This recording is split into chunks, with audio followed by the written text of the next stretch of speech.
ओम नमः शिवाय।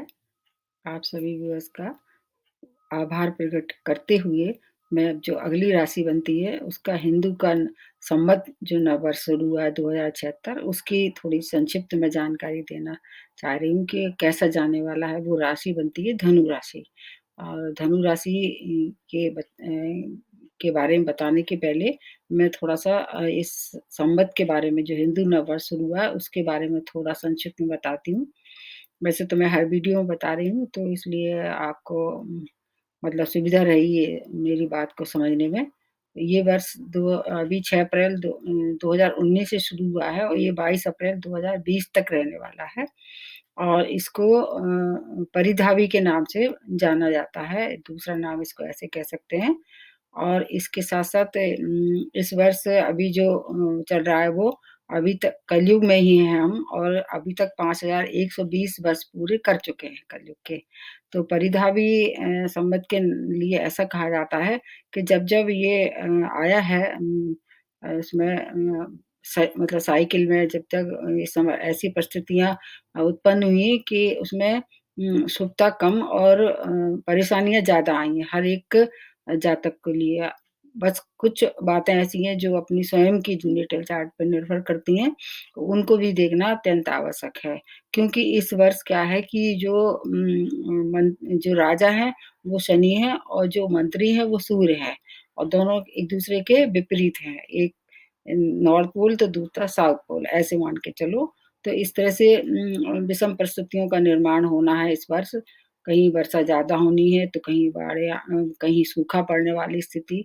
शनि के लिए ऐसे ही कहा जाता है कि शनि की जब साल होती है या सब राजा के रूप में होते हैं तो सूखा पड़ने की बहुत उम्मीद रहती है।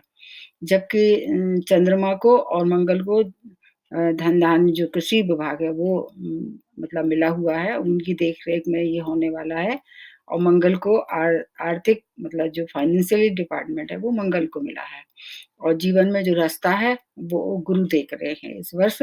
तो इस तरह से 10 में से 8 जो डिपार्टमेंट है वो क्रूर और पापी ग्रहों के अंडर में रहने वाले हैं। इसलिए ऐसा माना जा रहा है इस वर्ष कि ये वर्ष थोड़ा-सा असामान्यताएँ ज़्यादा लेके आएगा। तो देखते हैं कि अभी समानता या असमानता पूरे वर्ष भर आपको इसका सामना करना पड़ेगा। अब बताते हैं धनु राशि के बारे में। तो धनु राशि का कैसे जाने वाला है पूरा वर्ष। आप पिछला जो मैंने बताया वीडियो डाला है वो दिसंबर तक का है और फिर दिसंबर से लेके ये फिर मार्च अप्रैल तक हो जाएगा। तो आपको दोनों मिला के देखना है अपने हिसाब से और आपकी स्वयं की नेटल चार्ट में जो प्लैनेटरी पोज़ीशन है उसको देखना है और आपकी जो इस समय महादशा और अंतर्दशा जो चल रही हैं, उनका भी बहुत प्रभाव रहता है। मतलब ये मिला के सब देखेंगे तब आप सही निष्कर्ष पे निकल पाएँगे। क्या-क्या है आपका मतलब शुभता है, क्या-क्या आपको सावधानी बरतनी चाहिए इस वर्ष। तो अब धनु राशि के बारे में बताते हैं। ये क्या है, इसके स्वामी राशि बृहस्पति हैं। तो एक तरह से कुछ मायने जो धनु राशि वाले हैं, उनके लिए ये काफ़ी अच्छा रहने वाला है। और इनके जो राजा इस वर्ष के जो हैं वो शनि इनके साथ इनके कैसे मतलब इनके व्यवहार है मतलब सब संबंध है न्यूट्रल समझ लो जैसा आपके न्यूट्रल चार्ट में होगा वैसा ही ये रिजल्ट देंगे, ये डिस्टर्ब नहीं करेंगे मतलब उन्हें। अगर आपका कि गुरु अच्छे हैं, आपके बृहस्पति अच्छे हैं, न्यूट्रल चार्ट में गुरु की महादशा या अंतर्दशा चल रही है, तो एज इट इट रहेगी, ज़्यादा इनको डिस्टर्ब नहीं करेंगे। कहीं-कहीं होगा, वो मैं बता रही हूँ फिर आगे। अब सूर्य आपके डेटा चार्ट में भाग्य स्थान के मालिक हैं, तो ये तो बहुत अच्छी बात है क्योंकि वैसे भी मंत्री पद मिला हुआ है इन्हें, तो सूर्य आपको पूरी तरह से भाग्य में वृद्धि करने वाले हैं। ये सूर्य की जो पूरे वर्ष की अगर देखा जाए प्लेसमेंट आपके यहाँ आपके नेटल चार्ट में अच्छी है, तो बहुत अच्छे रिज़ल्ट मिलेंगे। अब उसके बाद आ जाते हैं मैं खास-खास ग्रहों के बारे में बता रही हूँ। अब आ जाते हैं आर्थिक विभाग जिसको मिला हुआ है वो मंगल। मंगल के बारे में बताते हैं। मंगल आपके कौन-कौन से भाव के स्वामी हैं? एक तो 5वें स्थान के जो शिक्षा, संतान और प्रेम का है। उधर आपके 12वें स्थान के स्वामी हैं जो कि व्यय का है और विदेश का है और बड़ी मतलब यात्राओं का भी है, ऐसे कह सकते हैं। तो और भी मतलब अच्छे भाव में गिनती नहीं होती 12वाँ भाव, तो इस तरह से लेकिन वहाँ पर क्या बैठे हुए हैं, गुरु बैठे हुए हैं। तो उनकी जो अशुभता है उस भाव की, तो उसमें थोड़ी-सी कमी ला देते हैं क्योंकि गुरु के लिए ऐसा कहा जाता है कि जिस भाव में ये बैठते हैं उसके रिज़ल्ट कम कर देते हैं। तो इसलिए आपको काफ़ी सपोर्ट रहने वाला है गुरु से। तो शनि के बारे में सबसे पहले बताती हूँ। शनि आपके 2nd भाव और 3rd भाव के स्वामी हैं और अभी कहाँ विराजमान है ये आपके लग्न भाव में और धनु राशि में बैठे हैं और धनु राशि मैंने बताया कि बृहस्पति की राशि है। तो इसलिए ये बहुत मतलब खराब फल नहीं देने वाले हैं। आपको ये 2nd भाव से जो भी रिलेटेड है जैसे 2nd भाव धन कुटुम्बाड़ी का मतलब आपको आर्थिक लाभ अगर की स्थिति में आप हैं, आपके अच्छी चल रही है दशा महादशा शनि की या उसकी गुरु की तो आपको आर्थिक लाभ देंगे और थोड़ी-सी वाणी में या कुटुंब में थोड़ी-सी आपको अनबन हो सकती है, वो आपको थोड़ा-सा उस पे विशेष ध्यान देना है। तीसरा भाव पराक्रम का होता है, छोटी-छोटी यात्राओं का भी होता है, तो इससे क्या होगा कि आपके पराक्रम में वृद्धि करा देंगे और पराक्रम में वृद्धि कराने के साथ-साथ ये क्या करेंगे, आपको अच्छे फल देंगे। मतलब ऐसा नहीं कि पराक्रम बढ़ा दिया और फल देने में थोड़े-से उन्होंने उनकी शुभता में कमी आ गई। तो इसलिए ये शनि आपके लिए अच्छे रहने वाले हैं। ये कब तक रहने वाले हैं आपकी राशि में? ये जनवरी तक रहने वाले हैं, जनवरी 2020 तक। उसके बाद ये अपनी पोज़ीशन बदल लेंगे, फिर ये आ जाएँगे 2nd भाव में और फिर वहाँ पर मतलब केतु अकेले रह जाएँगे। इधर गुरु की स्थिति भी आपकी अक्टूबर के बाद से बदलने वाली है। तो इस शनि आपको अच्छे मतलब रिज़ल्ट देंगे, धन कुटुम्बाड़ी में और छोटे भाई-बहनों से अच्छे संबंध कराएँगे, बस आपको थोड़ा-सा कंट्रोल रखना है अपनी वाणी पे और इसके साथ-साथ एक और विशेष बात है, जो इनकी दृष्टियाँ हैं, जैसे मान लीजिए शनि आपके लग्न भाव में समाये हैं, तो इनकी जो चौथी दृष्टि है और जो 7वीं दृष्टि है, जो 10वीं दृष्टि है, उनका भी अनिवार्य है देखना। ख़ास तौर से जो चौथी वाली दृष्टि है वो आपके किस पे है इनकी चौथे ही भाव पे पड़ रही है। तो इस तरह से आप प्रॉपर्टी संबंधित कोई कार्य करना चाहते हैं, तो वो आप उसको कर सकते हैं। इस समय भूमि, वाहन और भूमि, वाहन या मतलब इस तरह से कोई अपना कारोबार इस तरह बढ़ाना चाहते हैं उस क्षेत्र में, मतलब प्रॉपर्टी के क्षेत्र में, तो आप उसका पूरा लाभ आपको मिलेगा। वो 7वीं दृष्टि इनकी आपकी कहाँ पड़ रही है? 7वें ही घर पे पड़ रही है, जहाँ पर कौन बैठे हुए हैं वहाँ पर मिथुन राशि में राहु बैठे हैं और राहु की ये उच्च राशि है। तो आपके जो पार्टनर हैं या बिज़नेस पार्टनर मतलब पार्टनर का मीन्स बिज़नेस पार्टनर भी हो सकते हैं, लाइफ पार्टनर भी हो सकते हैं। तो वहाँ थोड़ा-सा आप सावधानी रखो क्योंकि इनकी सीधी दृष्टि जो होती है शनि की वो अच्छी नहीं मानी जाती है। इनकी 7वीं दृष्टि आपके 7वें भाव पे ही पड़ रही है, तो वहाँ थोड़ा-सा ये कलह-कलिश की संभावना पैदा कर सकते हैं। हालाँकि 10वीं दृष्टि जो इनकी वो कहाँ पड़ रही है आपके कर्म स्थान पे और जहाँ पर जॉब का भाव भी है जो, वो आपको ज़्यादा लाभ देंगे। मतलब अगर आप जॉब चेंज करना चाहते हैं या आपका कोई सरकारी काम है, तो ये आपको मतलब उसमें क्या करेंगे प्रगति करा देंगे। ख़ास तौर से ये समय कब रहेगा? अगस्त से लेके सितंबर तक के। ये समय ये आपको अगर आप जॉब में या अपने कुछ उसमें प्रमोशन चाहते हैं या परिवर्तन चाहते हैं, तो ये आपके लिए काफ़ी शुभकारी समय होगा। उस समय आप कोशिश करेंगे तो आपको सफलता निश्चित रूप से मिलने वाली है। और धन की स्थिति भी आपकी अच्छी हो सकती है इस समय क्योंकि दूसरे भाव को देख रहे हैं और विदेश में जैसे आप जाना चाहते हैं या जो लोग विदेश में रह रहे हैं ख़ास तौर से, उनके लिए स्थिति कैसी रहने वाली है 23 अप्रैल से 4 नवंबर तक के, जबकि गुरु आपके कहाँ है? 12वें स्थान में है, तो 12वें स्थान में गुरु है, तो वो आपको अगर आपका मान लीजिए कोई वीज़ा का काम अटका हुआ है या आपको वहाँ कुछ और जो तरक्की नहीं मिल रही थी, जो आपको चाहिए थी या आप अपना प्लेस चेंज करना चाह रहे थे, तो इस स्थिति को आप पूरी तरह से उसको लाभ उठा सकते हैं, ख़ास तौर से 4 नवंबर तक क्योंकि फिर उसके बाद आपकी जो गुरु की है वो पोज़ीशन बदल जाएगी, फिर वो आ जाएँगे आपके लग्न भाव में। तो उस समय इस समय जो आपको लाभ मिल रहे हैं, जो आपकी प्लानेट कर रहे हैं, उनको पूरी तरह से आप फ़ॉलो करके और अपने जो मतलब समस्याएँ हैं, उनका समाधान आप निकाल सकते हैं।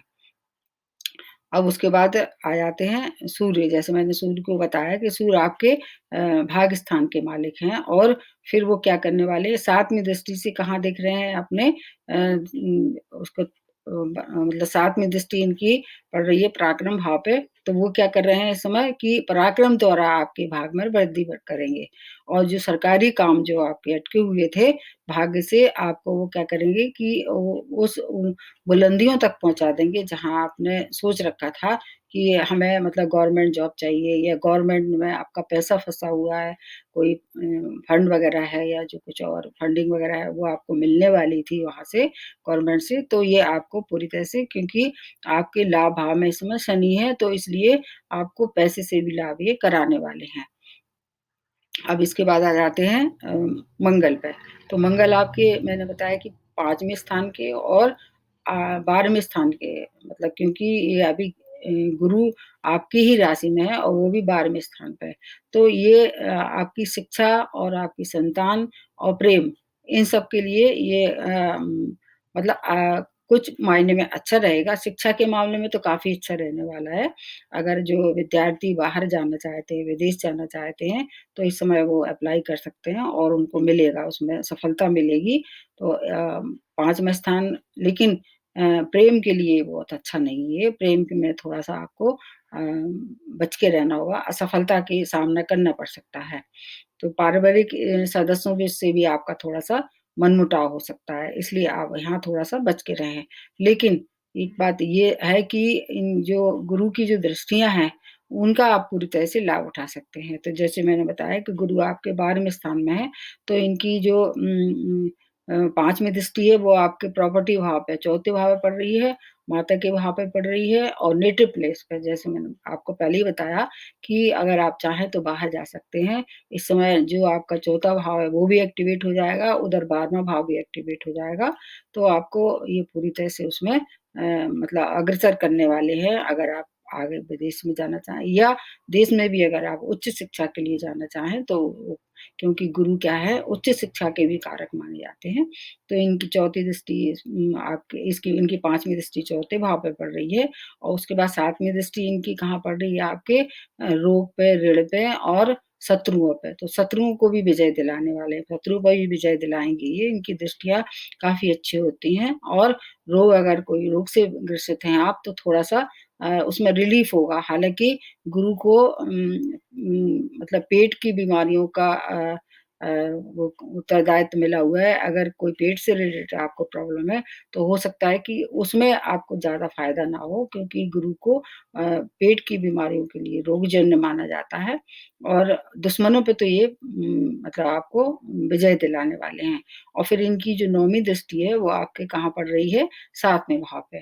तो यदि आप शादी करना चाहते, वैवाहिक संबंध में बंधना चाहते हैं, बहुत दिनों से प्रयास कर रहे थे, तो वो उसमें आपको ये तरह मतलब इसमें सफलता दिलाने वाले हैं। ये मान के चलिए कि अब आपकी शादी का समय आ ही रहा है। मतलब इतना अच्छा मौका नहीं मिलता है फिर आप इस मौके का पूरा फ़ायदा उठाएँ। तो कुछ समय मैं अब आपको बता रही हूँ जैसे कि मैंने बताया कि ये जून से जुलाई में आपके जो सरकारी काम हैं, उनको निपटा लीजिए और अगस्त से सितंबर तक का जो समय है, वो आपको जॉब में परिवर्तन अगर आप करना चाहें, तो वो आपके लिए श्रेष्ठकर रहेगा। और वही 23 अप्रैल से लेके 4 नवंबर तक का समय जो लोग विदेश में रह रहे हैं या विदेश जाने के लिए प्रयासरत हैं, उनके लिए ये समय काफ़ी अच्छा रहने वाला है। ये मतलब दोनों ही चाहे आप रह रहे हो विदेश में, चाहे विदेश में जाना चाहते हैं। और उसके बाद जो परिस्थितियाँ बनेगी हायर एजुकेशन की, वो जब तक कि आपके गुरु 12वें स्थान में तब तक आप उसको ट्राई कर सकते हैं। और उसके बाद है लास्ट मतलब दिसंबर से लेके और मार्च तक का जो समय है, वो भी आपके लिए अच्छा रहने वाला है। जबकि उस समय गुरु आपके कहाँ आ जाएँगे लग्न में आ जाएँगे उस समय अक्टूबर के बाद से ये थोड़ा-सा वहाँ दूसरी तरह से आपको सपोर्ट करने वाले हैं, ख़ास तौर से 7वें भाव को एक्टिवेट करेंगे। तो अगर आप अभी नहीं कर पा रहे हैं किसी काम को तो उस समय भी आप कर सकते हैं। और इसके साथ-साथ कुछ बातें न ध्यान रखने वाली, जैसे पेट का अगर आपको कोई रोग है, तो उस पे आपको थोड़ा-सा ध्यान देना चाहिए। वो उसकी परेशानी आपको हो सकती है। बाकी हेल्थ से रिलेटेड और कोई विशेष आपको समस्या नहीं होगी। आपका जो फंड है गवर्नमेंट से अगर आपको मिलने वाला है कुछ पैसा, तो वो आपको इस दौरान मिल सकता है। तो 20 जनवरी तक जितना भी हो सके प्रॉपर्टी वगैरह का या उच्च शिक्षा का या मान लीजिए गवर्नमेंट से कोई काम है, तो उसका पूरा लाभ आप ले सकते हैं और कर्म क्षेत्र में भी आपको मतलब एप्रिसिएशन मिलेगा, अच्छा रहेगा कर्म क्षेत्र में भी आपको कोई दिक्कत नहीं होगी। अगर आप बिज़नेस भी शुरू करना चाहते हैं, तो बिज़नेस भी इस समय आप कर सकते हैं क्योंकि राहु अपनी उच्च राशि में है, तो इसलिए आपको परेशानी नहीं देंगे कहीं से भी। फिर भी आपको अगर कोई परेशानी है, थोड़ा आपका पारिवारिक जो है वो ग्रह कलेश से आपको हो सकती है, तो उसको आप अपने वाणी पे नियंत्रण रखें, तो आपको कोई परेशानी नहीं होगी। और फिर भी आपको कोई है मान लीजिए परेशानी शनि द्वारा, मंगल द्वारा या किसी और प्लैनेट द्वारा, तो जो नेत्रहीन लोग हैं, जिन उनको थोड़ा-सा आप क्या करें दान करें। नेत्रहीन व्यक्ति और हनुमान जी की आराधना करें और 7 अनाज वाला जो रेमेडी है वो ज़्यादातर राशि वालों के लिए इस समय फलदायी होने वाली है, तो आप भी उसका लाभ उठाएँ और सतअनाजा कबूतर को या चिड़ियों को जो पक्षी हैं उनको आप दे सकते हैं, तो आपको रुके हुए कार्य में प्रगति आएगी और जो अशुभ घटनाएँ होने वाली थी, उसमें आप विजय पा लेंगे। तो और आप में क्या होगा कि आप में साहस आएगा उन सब चीज़ों को सहने का। तो आज के लिए धनु राशि के लिए इतना ही। नमस्ते और धन्यवाद।